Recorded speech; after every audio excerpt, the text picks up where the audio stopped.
DataKind actually engages with pro bono data scientists and leading social change organizations on projects that address critical humanitarian issues and drive the conversations about how machine learning and AI can be applied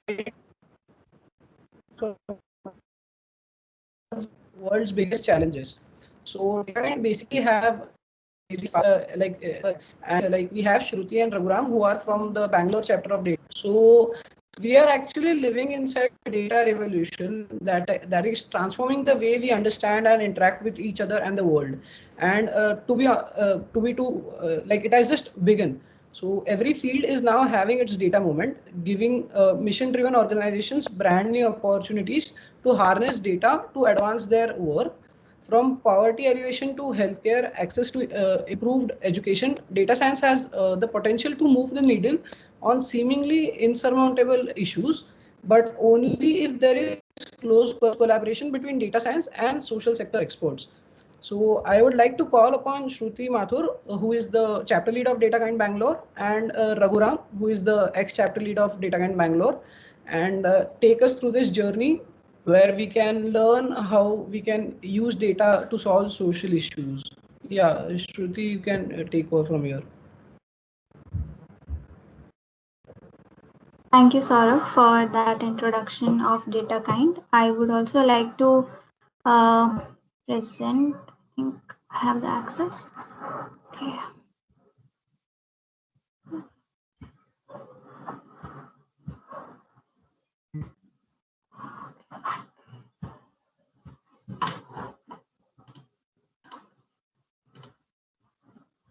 Is it visible to everyone? Yeah. So, like Saurabh introduced, DataKind is a global nonprofit organization. As a chapter in India, we started around August of 2014. And since then, we have grown to be a strong volunteer team of around 800 plus members. And currently, I and Vivek, along with Vivek, who unfortunately couldn't join today, are leading the chapter.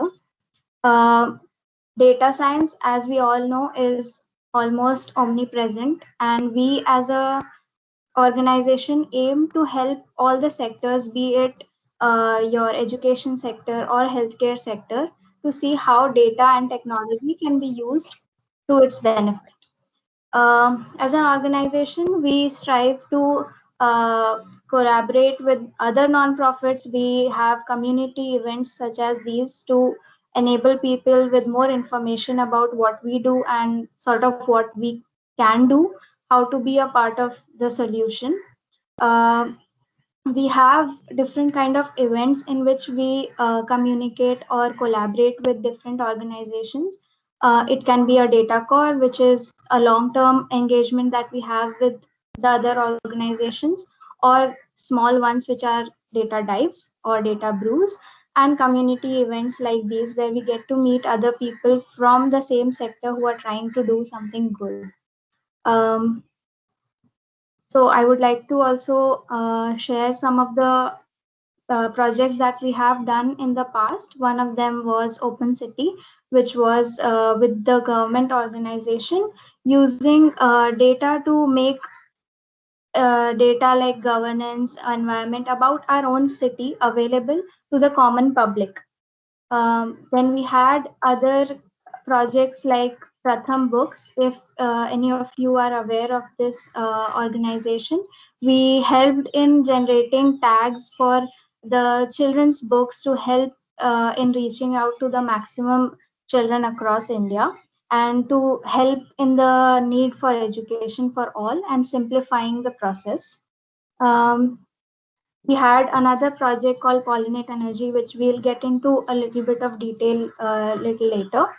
And our partners have been from Teach for India to Daksh, Ruksha, etc.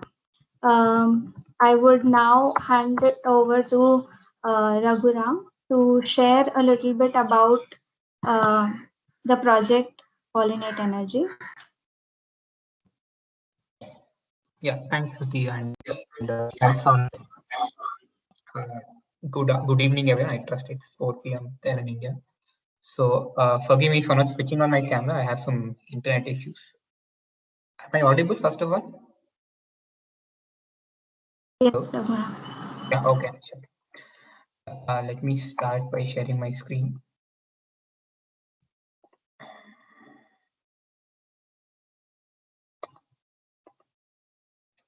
My screen is visible.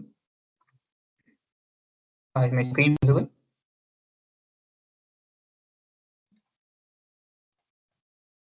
Yeah, it is. Okay, sure.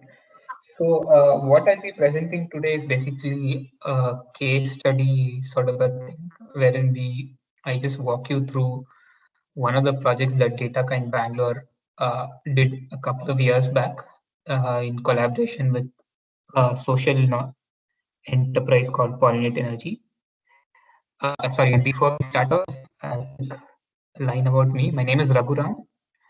I was associated with DataKind Bangalore for 4 years, and out of those 4 years, I was leading the chapter for a couple of years until recently.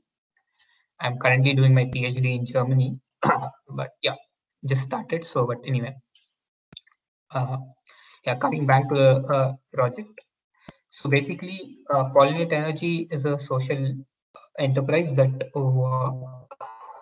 came to us to see if we could help them in urban makeshift communities, so that they could reach out to them and sell them solar lanterns on a microcredit basis.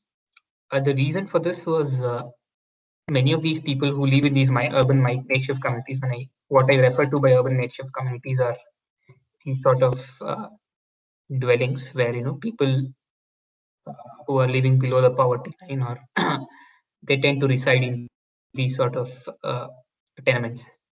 Now, one of the things that happens in this sort of dwelling is the people residing in these sort of uh, in these sort of things, they tend to use kerosene lamps for their heating as well as lighting purposes.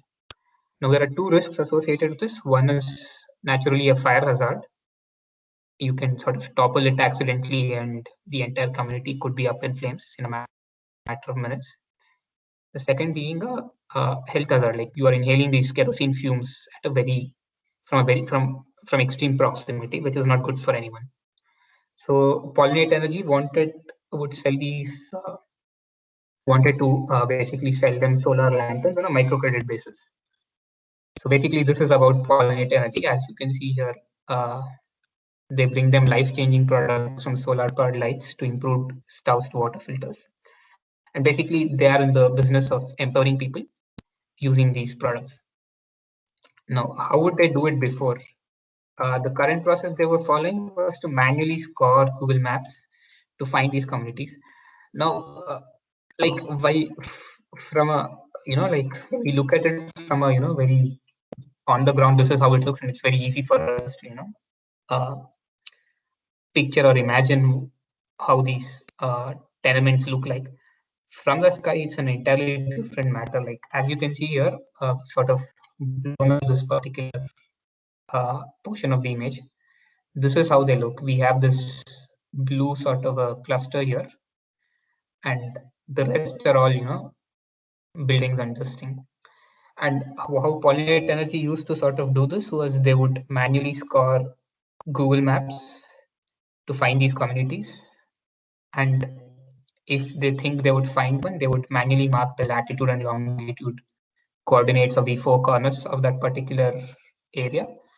And then they would send someone on the ground to verify if this was, if this was indeed one. So as you can imagine, this is a very time consuming and arduous process, like there's just too much time wasted. So they came to us to see if we could help them find a better way to do this. So what we thought was we had two approaches to this. We wanted to see if we could use satellite imagery along with geocoded data to see if we could help them sort of improve this process. And basically, when we improve in a quicker and more efficient manner. So how did we go about doing it? So, first I'll talk about the geocoding approach. Next, I'll talk about the satellite imagery approach that we followed. So when I mean by a geocoding approach, what we mean by that is basically you assume you take the entire city of Bangalore, which is what is sort of represented here, the entire city of Bangalore in this red blob, and then you figure out the. I mean, so just before I start off in this, we had some data that Pollinate Energy had shared with us beforehand.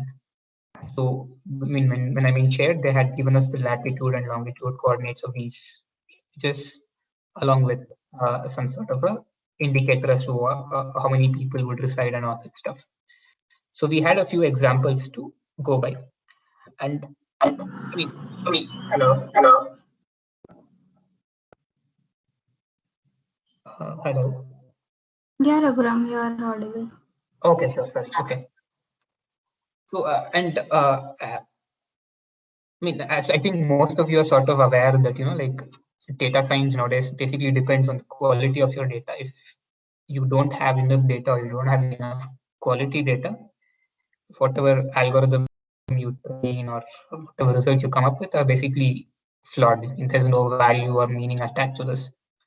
So I think one of the important reasons there is that's why we asked initially for some verified or labeled data from pollinators so that we could verify the algorithm's truthfulness so as to speak of in terms of the results.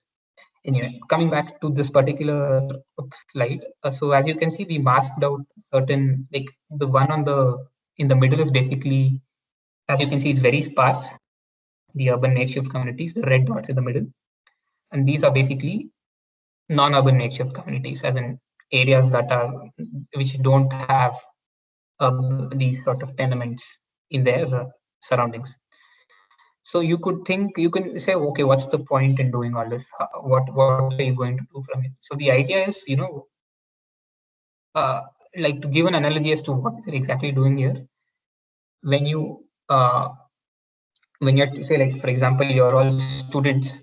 So when you're trying to see if you're trying to predict a student's performance, you just don't only look at his. You try to look at how many hours he's studying, what are his skills, what are his other strengths, does he study with friends, what are the sort of effort he put into studying and all this sort of stuff.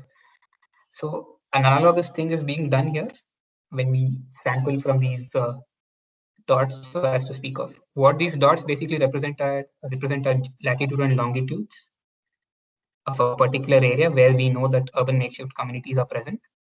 And basically this is the same thing, but for areas where we don't have these sort of tents, people residing in tents. So now, and then the other part of the thing was we had some images that we acquired from satellite images that we acquired from Mapbox API. Unfortunately, Mapbox India is not working anymore. The Mapbox doesn't have an office in India anymore, but at that point in time, we had this access to these high quality satellite images from Mapbox to take the alternative approach of finding out if we could identify these makeshift communities via satellite imagery. So again, this we concurred with Pollinate Energy and to verify that these are indeed areas with urban makeshift communities. And then we started a process of training an algorithm onto the next step of detecting these urban makeshift communities. Now, I'm not sure how experienced most of you are with data science, but the major challenge after finding data in any, I think which Shruti will also sort of explain this in a bit more detail, is that it's not just about getting good data or data by itself. It is also about sometimes you'll have to clean it up because the real world is very noisy and messy, and it doesn't sort of you can't simply straight away put it into any sort of analysis pipeline to start getting your results that you want. So as you can see here, we had multiple challenges. We had duplicates in the data, highly skewed. So when I mean highly skewed, it is this particular aspect wherein the number of urban makeshift communities are very, very few compared to the other category. So what this could lead to is, like if you train any sort of algorithm on this sort of data without taking this into account, is the algorithm just simply learns to predict the majority class more often than not, and a naive interpretation of the result is not will basically lead you to erroneous conclusions in the end. And then, and again, lat longs are not accurate enough because this is a problem with the on-the-ground collection. And so, yeah, these are the sort of challenges we had to face. And duplicates in the data are something that you can easily deal with without getting into the technical details. This is something that's easy to sort of handle. Highly skewed data set. This again is also reasonably easy to solve. This one is the problem. And in cases where we weren't sure that lat longs are not accurate enough, we had to simply remove them from an analysis because, again, the validity of any results arising from analysis of these sort of data would be incorrect. So as you can see, like from the raw data set, yeah, you make all these cleaning, pre-processing and all that. You have these 252 communities from 469 to 252.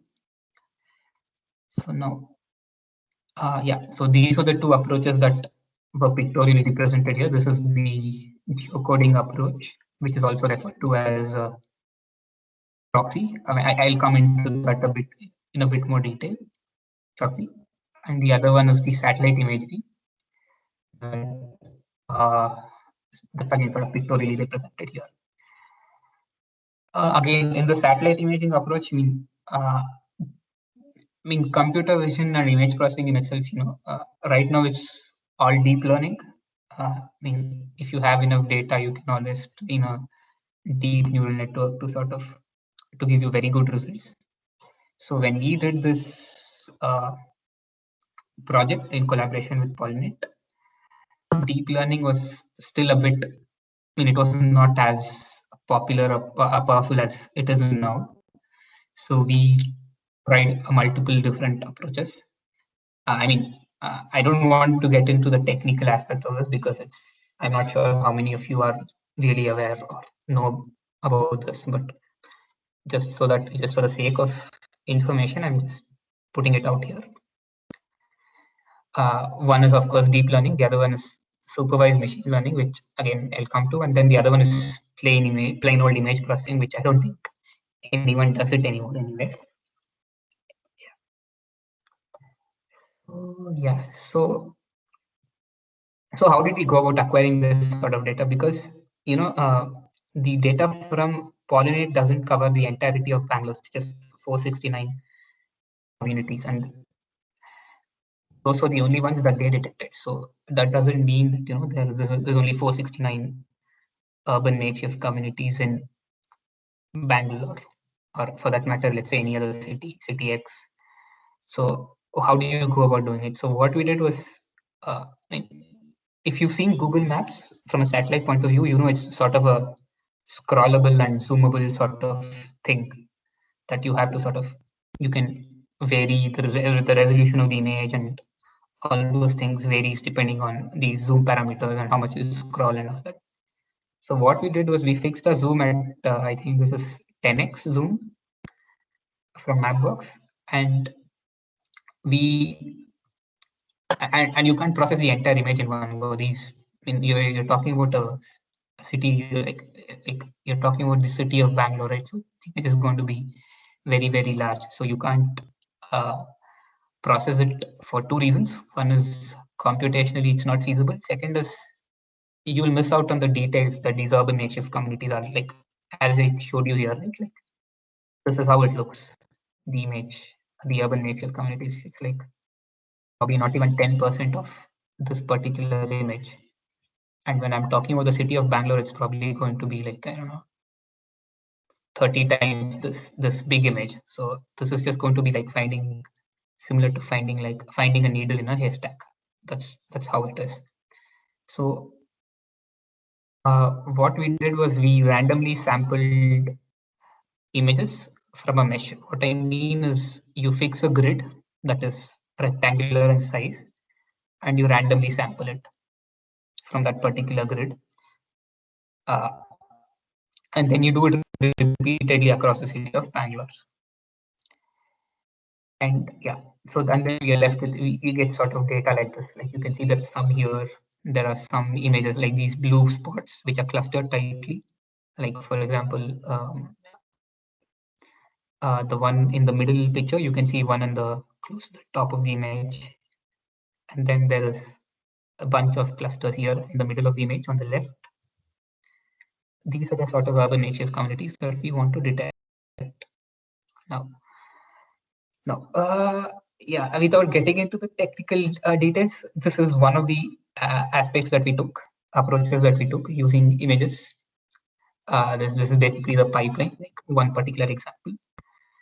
And we got an accuracy of around 85% on doing this. Like, for example, you can see here, like after all these pre-processing steps, you have the original image, you do a bunch of pre-processing and analysis, and you get this, the ones marked in yellow are most likely your objects of interest. So, and so this is one. So the other one is to use something called a supervised machine learning approach. Basically, it's very similar to this, except that here, in this case, you do it entirely automatically, as in you don't mark it. You a priori don't know that these are your urban native communities. But in this particular thing, you pick a few samples and you extract some features by creating masks. Masks are basically like, you can think of them as filters. Let's say the ones in white. When you overlay this binary image on the right, the black and white image on the right, on top of this, only the ones in white, they will be sort of picked up, and the ones in black won't be picked up. And what you do is you pick up some, what you call it, you compute some features or like properties that are very I would say that are a property of these urban makeshift communities, like the color or the size, stuff like that. You can compute it, and then you train a machine learning algorithm to predict it on a completely unknown image. And yeah, I mean, for anyone who's interested, these are the sort of features we picked up. But yeah, I won't go into detail about this. So, and this is what we predicted. As you can see, we picked up a fair number of samples. And if you could observe closely here, right, what is interesting is while all the ones in blue are more or less picked up, as you can see here, you can also see a lot of buildings that are not in blue. Basically, I think these are sheds or some godowns or whatever they are. They are being picked up. And you can, one could definitely say that this algorithm is not doing its job in predicting correctly, differentiating between urban makeshift communities and non-urban makeshift communities. But if you notice a little clearly, right, a little more observantly, what you can see is the ones that are in blue, the communities that are clustered and very small, and they're very tightly packed. We picked them up. We picked all of them up. But we haven't missed out on any of them. And the real challenge of this algorithm of this project was to do this, to make sure you wouldn't miss out, or you miss out on as few as these urban native communities. And the reason being is simply because you don't want to miss out on even a single community, right? Like, these are people who need to be given access to these sort of lanterns or stoves or whatever it is that helps them empower their lives. And if you miss out on even one of them, the chances are, like, at such a large scale, they won't be detected again unless someone specifically out there looking for them on the ground. And I mean, here it appears to be just one small square, but I'm pretty sure this is like on the ground, this would be somewhere around 300, 400 meters. So yeah, I think that I just wanted to sort of really highlight that part. Yeah, I mean, these are like statistics about it, but anyway. So as you can see here, like forget the table on the top, focus on the one at the bottom. You can see that out of, the total that we had urban makeshift communities, 2134 plus 474. Oh wait, hold on. Yeah, we correctly predicted 25,280 of these, and we missed out on probably a 10% of it. Which I mean, it's not ideal. It's, as I say here, it's 95% result. We definitely could have improved here, but this was anyway a prototype. But just wanted to highlight on this particular aspect. The next one was where we did was deep learning. Most of you would have heard or really be familiar with it, because deep learning, as you all know, is like really taken off in the past 4 or 5 years. I mean, it's anyway. So basically, since we didn't have enough data, right, to really predict. I mean, and as you all know, to train deep learning algorithms, you require a lot of data. I mean, it's not entirely correct, but the general perception is that way. So we used something known as transfer learning, which I think, again, most of you would know about, but feel free to ask any questions maybe later on about this. So we used I think at that point in time, ImageNet, the one Inception v3, the Inception v3 architecture trained on ImageNet was probably the most popular architecture that was widely used for transfer learning, and we used that for this final approach, and it achieved an accuracy of around 67%. As to the reason as to why this low performance compared to this versus the other approaches is simply because we didn't have enough data to fine tune our architecture and all that. But I think this was again a proof of concept that this could technically work. Yeah. And this is a data proxy approach, or the geocoding approach that you probably saw in this particular thing. So basically, from each of these dots that you see here, the one in the middle and the one on the right, what we did was we sort of calculated all these features that you can see here that are tabulated here. We used OpenStreetMaps and OpenStreetMaps API and Google Places API, the number of schools within a set radius, the number of bus stations, so on. Like as you can see, 3, 4, 5, 8 or 9 features.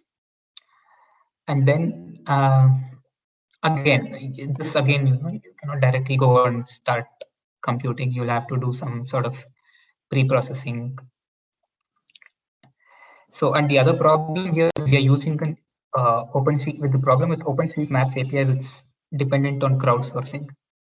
So when I mean crowdsourcing, like if enough people have labeled it or marked something on the map, it's accepted on the server, and it's finally displayed to the end user, including the API. If not, what happens is it's an unknown quantity. It's an unknown quantity, and you can't really rely on it. So we had that challenge as well. So yeah, and what we did was, again, like once you know that for an urban makeshift community that you have you calculate the number of these different features, and you do the same for non-urban makeshift communities. And interestingly, right, like I mean, this is an interesting observation we made, but that for the urban makeshift communities are very close to railway crossings, and they have schools nearby. And it's a funny thing because I think railway crossings, because if you've noticed, usually near railway crossings there are open grounds in many cities. That's one thing. And as to why school, interestingly, this is because most of these people who are living here have kids who are of school going age, and they want to send these people to, they don't want their kids to miss out on education. So that's an interesting tidbit that we got from this particular exercise. And then we trained, like, I mean, I won't go into all this process, highly technical. But yeah, we got around 86% accuracy again with, I forget the 86% accuracy part. I think the final metric that matters here is something called the F1 score, and which is what we concentrated upon. I mean, it's not perfect, but it should be the perfect score is as close to 1 as possible, but you're pretty close, 0.86. And yeah, I mean, we did different sorts of training, pre-processing. I mean, I don't want to go into this. Yeah, so closing thoughts, on this. It's not exactly closing thoughts, but what did we learn from all this? I think, as Saurabh mentioned right at the very beginning of this particular talk, you can use data in a myriad. I mean, all of us read about, like these Google and Facebook having these wonderful AI and data science tools that help them in their day-to-day business. I mean, I'm just taking the name of Google and Facebook, but lots and lots of other companies are doing it, and that's good. Like, because it's helping the company, improve their profits and all those things. But just this particular thing that I mentioned, I mean, I picked this particular project because I was very closely associated with this project, I was involved in it from the scratch to the finish. And also, this was one of my first projects that I did at Data in Bangalore. But I just wanted to, like, pick the other reason I picked this is because, like, computer vision is a very, how do I put it? Like, a lot of people are attracted towards it, computer vision, because it's something that's very easy to, see and observe and do this. And it has applications in, so many sectors. This is one particular aspect of it. I mean, satellite imagery in itself is used in so many other applications. I mean, I'm pretty sure all of you know, like the defense industry, agriculture, so many other things. I mean, and in computer vision, again, like, it has applications in medical imaging. And there are, I mean, in medical itself, you have so many branches. So this is one of the reasons I picked, because computer vision is very attractive, and it's probably one of the fields that, the most of the advances in terms of deep learning or artificial intelligence is going towards. The second reason is, of course, as you just wanted to highlight, the various ways in which you can apply data science, machine learning, whatever you want to call it, towards social good. This is just one particular aspect. I think Shruti will try to give you a more hands-on experience of this particular thing. Not this particular project, but another project. But yeah, but yeah, just to close off. Yeah, I mean, make sure you have the right data and you process it clearly. And I think the other important thing in any data science application for social good is it's not about the algorithm or technique that you use, it's about the impact it creates. And the impact is, what sort of results does this have on the ground? Is it being used by the people?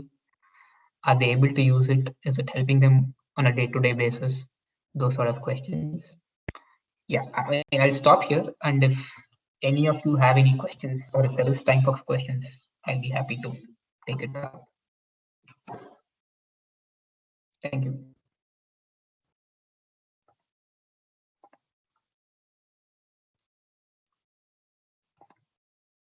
Sure. I think if there are no questions, I think we can go forward. Like, we can have the questions in the end altogether. I think that would be fine. Oh, sure, sure. I mean, however you decide. We're completely Yeah. fine. Then let me share my screen.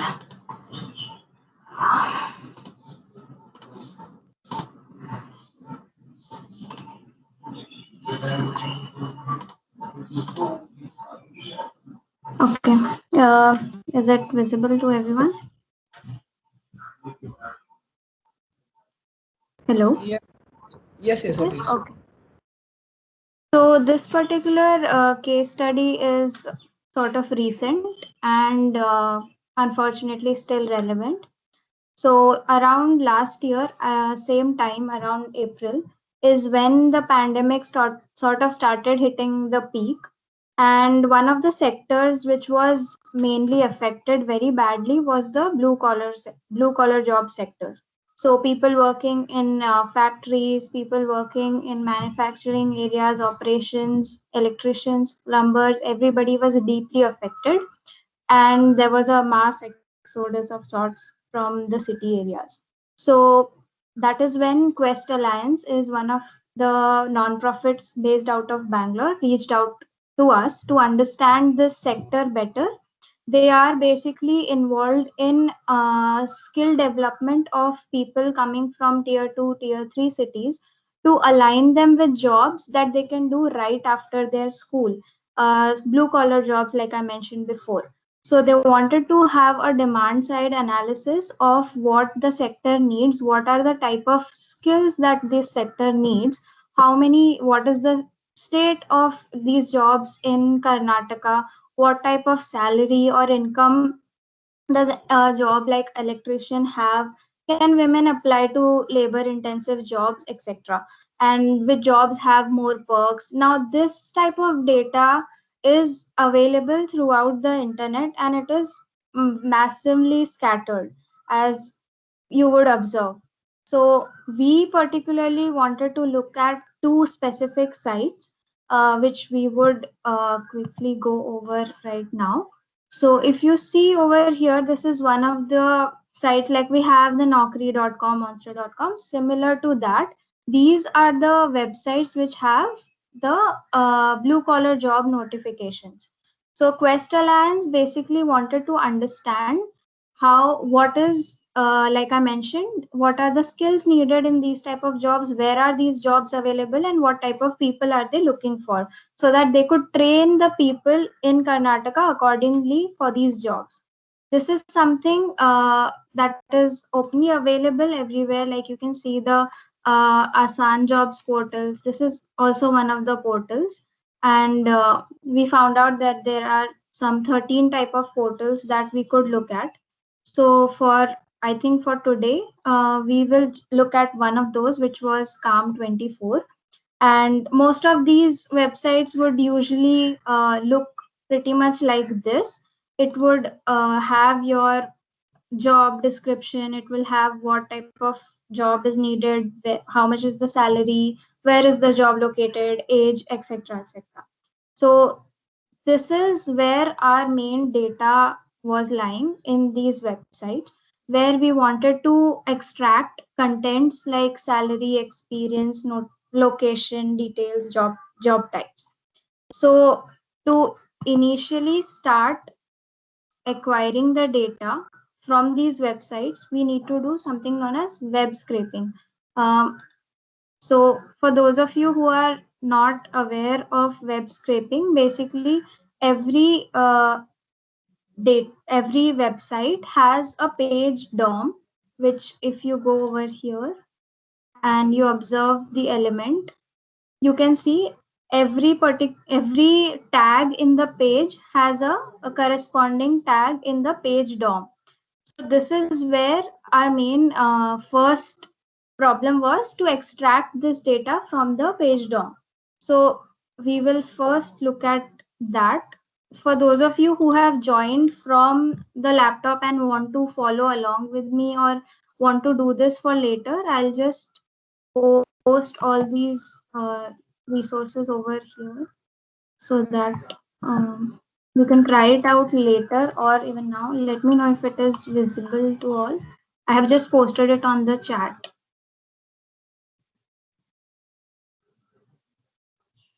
Can everybody see the chat?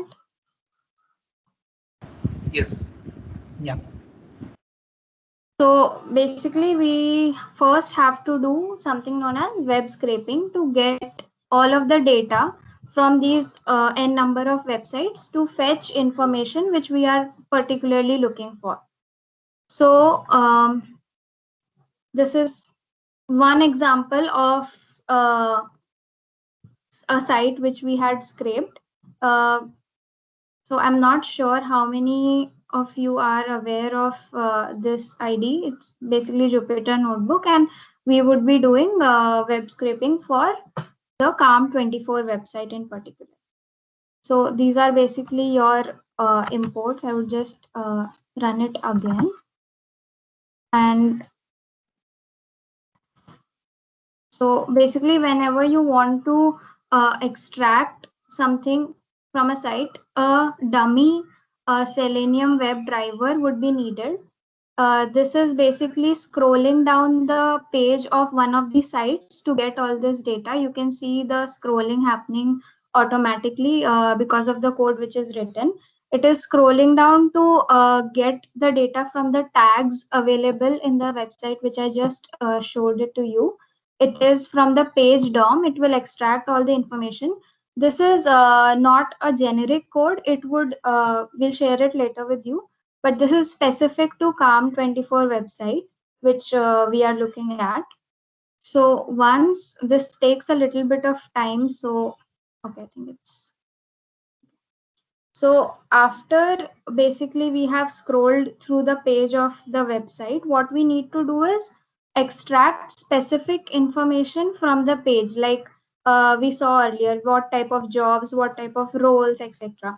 So for that, you would need a library called Beautiful Soup, where you can extract from the divs and tags exact information that you need. So over here, we would be doing that. And then after we have all of our data in place, we would want to store it in a file or format which we can later use.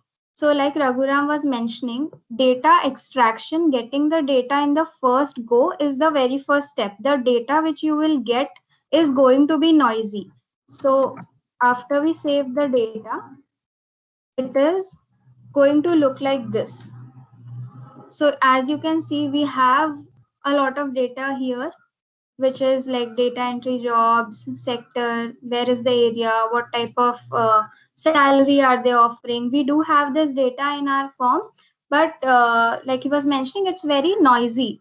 So the next step becomes in any data science problem or any analysis problem to first extract the data and then remove all the noise from it, which is like your special characters, your missing data, all these information you would want it to be removed from your main master data set. So we have done that for now, and this is what we get from after the data cleanup step.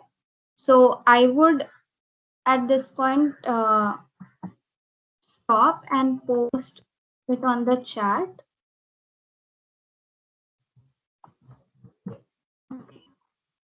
So if you are able to access this Excel, I would like you all to just download the data and ask some of the questions and analyze the data on your own. Either you can do it now, or I can walk you through the analysis that we particularly did from the data, the type of questions that we wanted to be answered from the data. As you can see, we have clearly identified the job title, the job category, experience, area, and so on, so forth, to get a hold of what type of jobs are available, the type of skills that are needed. So this is the master main data set, I would call it, that you can use to extract or understand what type of analysis, whatever it is that you're trying to do. So if anybody wants to follow along, they can, okay, it says access required. Let me, Raghuram, do you have the access? Yeah, I'll check. Okay, I'll just stop at this moment and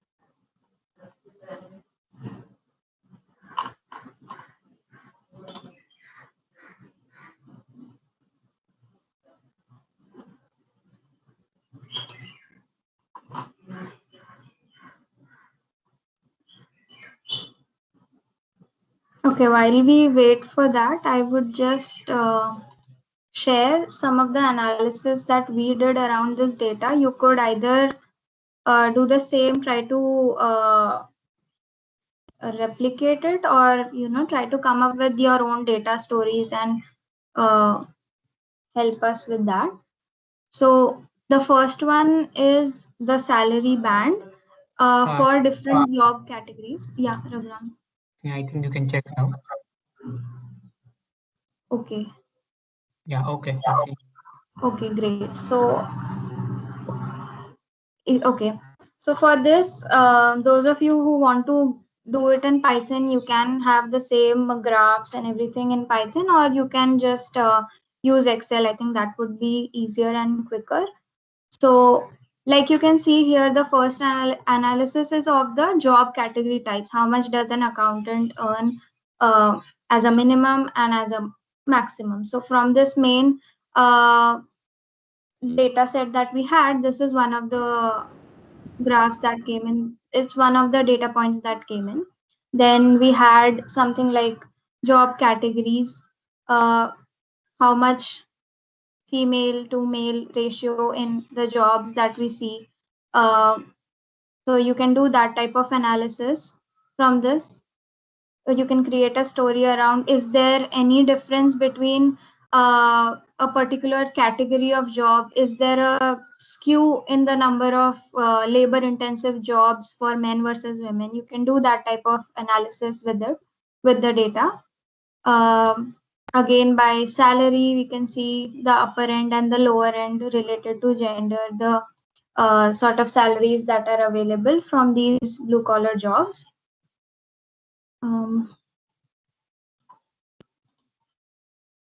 Then you have something like the education requirement, MBA, postgrad, 10th standard, 12th standard, etc. This is a visualization for the number of job openings. So no surprises. I think the call center jobs are always posted more and are more available. So this is another thing that you can do with the data. And I would now like to stop for a moment and see if anybody has any doubts, or they want to take some time for experimenting with the data themselves and presenting something for this, creating stories of their own. We would like to see those.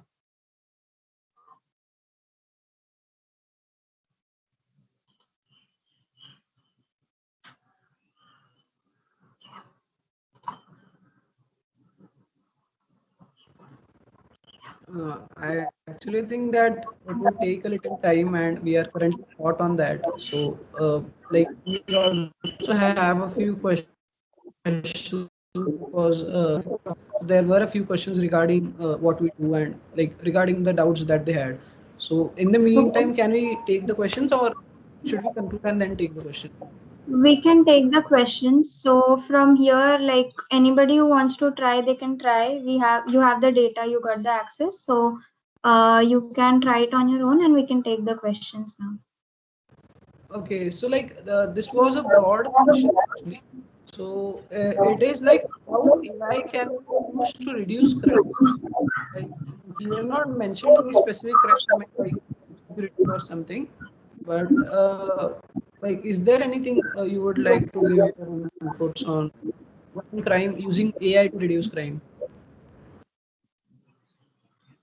AI in the crime sector is, I think, slightly controversial at the moment, where a lot of areas where AI was used in the police departments or government departments of the US, it was actually banned. And I heard IBM had to erase their entire database of people that it had collected faces, and face recognition is one of the main areas where AI is used in the crime sector. But I feel not, it's a online crime. I think people post hate memes, hate comments all over Facebook, Twitter. So I think one of the areas that definitely AI can tackle by natural language processing is to classify these classify these posts. I think Facebook is working towards that to identify, and I think it's an open source project, so I feel anybody can contribute who feels. That is one area where a lot of this can be used using NLP. Otherwise, the face recognition stuff is still a bit dicey, but even there, I feel with the right amount of data, with the right balance of data, things can be done.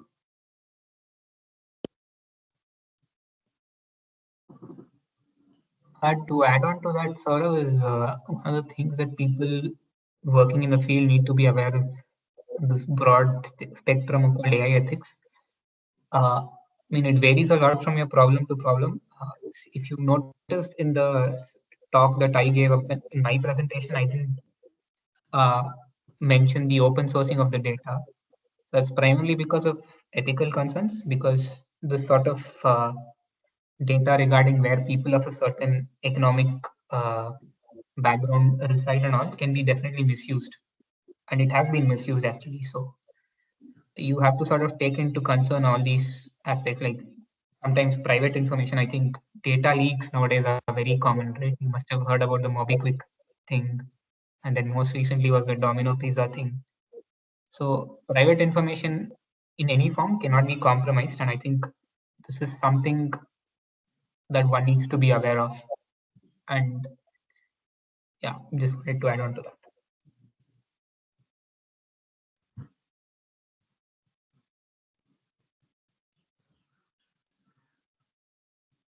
Any other questions? Yeah, by the way, one of the things that Shruti was referring to, right, the hate memes, this thing, I think Facebook has a competition, or they had a competition going on a while back.